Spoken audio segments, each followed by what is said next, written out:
Hello বন্ধুরা, দেখো রাত্রিবেলা আজকে কোনো তরকারি নেই, তো ভাবলাম একটু আলুর তরকারি বানিয়ে নিই। আর যখন আমি বানাচ্ছি তখন কেননা তোমাদের সাথে শেয়ার করবো না, তাই চলে এলাম তোমাদের সাথে শেয়ার করার জন্য। এই যে দেখো আলুটা আমি একটু সেদ্ধ করে রেখেছি, আলুটা প্রথমে ভেজে নেবো। তো আমি একটু নুন দিয়ে দিলাম কড়াইয়ের মধ্যে, তাহলে আলুটা আমার লাগবে না। তারপর আমি আলুটা ভাজতে ভাজতে তোমাদের সাথে কথা বলছি। এই যে আলুটা দিয়ে দিই, তারপর আর আলুটা না আমার গোটা আলু নিয়েছি, এই যে গোটা গোটা আলু, এই যে অল্প একটু সেদ্ধ করা আছে আমার আলুটা। এই যে দেখো, আর এই যে দেখো আমি মশলা নিয়েছি, কি কি মশলা নিয়েছি দেখাই তোমাদের। এই যে একটু পেঁয়াজ নিয়েছি, এই যে একটু আদা বাটা আছে, একটু রসুন বাটা, রসুন সেদ্ধ করা আছে, আর এই যে টমেটো পিউরি আছে, ধনে পাতা আছে, আর আমার একটু নারকোল লাগবে, সেটা লাস্টে লাগবে। আর এই যে আমি কাঁচা লঙ্কা নিয়েছি, কাঁচা লঙ্কাও আছে। সব দিয়ে এখন আমি এটা একটা আলুর তরকারি বানাবো, একদম জবরদস্ত আলুর তরকারি বানাবো। বাইরে খুব বৃষ্টি হচ্ছে জানো তো, আলুর তরকারি ভীষণ ভালো লাগবে, তাই ভাবলাম আলুর তরকারিটাই বানাই। এই যে দেখো আলুটা না একদম ভাজা হয়ে গেছে, লাল লাল করে ভেজে নিচ্ছি আলুটা, তাহলে তরকারিটা দেখতে ভালো হবে। এই যে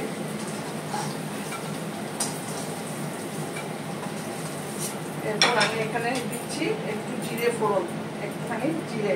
আমি এখানে কোনো গরম মশলা দেবো না, রাত্রিবেলা বানাচ্ছি তো তাই। এই যে হিং, আলুর তরকারি হিং দেবো না এটা তো হতে পারে না, না। এই যে হিং, আর তারপরে পেঁয়াজ।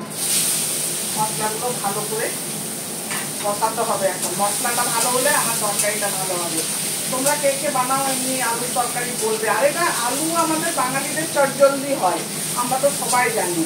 তো আলুটাই আমাদের কাছে ইজি হয়, কোনো মানে কিচ্ছু নেই, চলো আলু ভাজা করি, চলো আলুর তরকারি করি, হ্যাঁ এই তো তাই।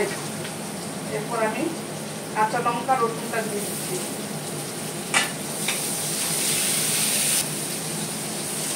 এই যে আমি আদাটা দিয়ে দিলাম, আর এই টমেটো পিউরিটা দিয়ে দিলাম।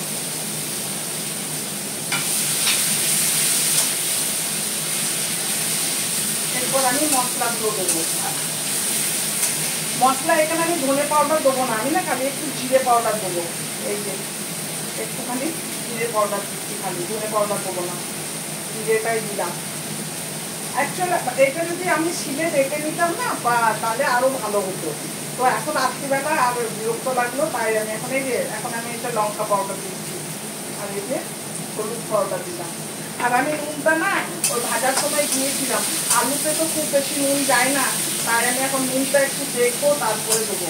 আর মশলাটা ভালো করে কষাবো। আমি একটু জল দিয়ে দিচ্ছি না তো মশলাটা পুড়ে যেতে পারে।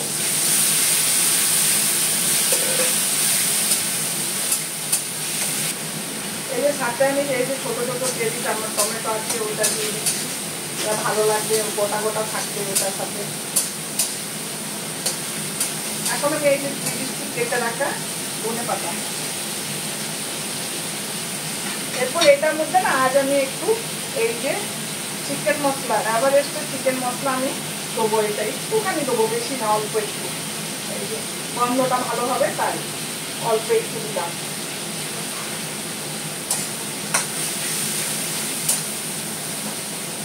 একটু জল দেবো এটার মধ্যে, না তো মশলাটা পুড়ে যাবে। এই যে দিলাম আলুগুলো ঢেলে, আলুটাও একটু কষানো এটার সাথে, আর কিছু লাগবে না আমার। লাস্টে একটু আমি পোড়ানো নারকোল দেবো।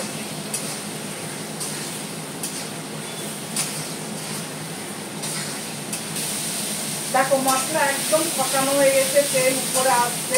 আমি তো সেরকম একটু তেল দিই, কম তেলেই বানাচ্ছি রাত্রিবেলা।